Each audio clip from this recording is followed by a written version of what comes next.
नमस्कार। मो ना पूनम प्रेमदा प्रधान।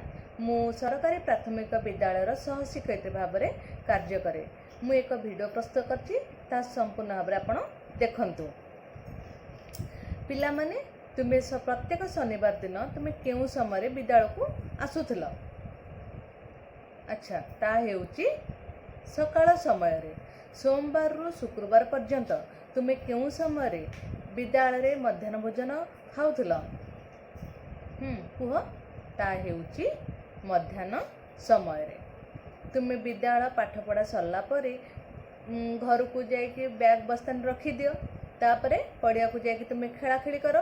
ता केउ समय तुमे खेला खेली करुथिल? ता हेउची अपराह्न समय रे।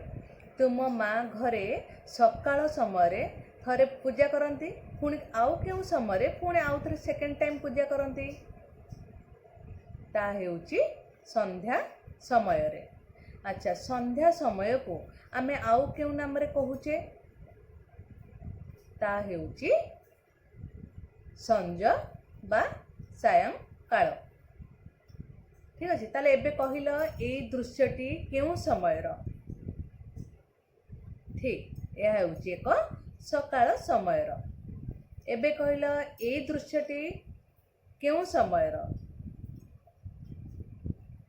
ठीक, ता हेउची संध्या समय रो।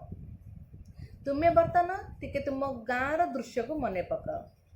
तुम गाँ रो संध्या समय रे कौन कौन घटे ताहा तुमे कह?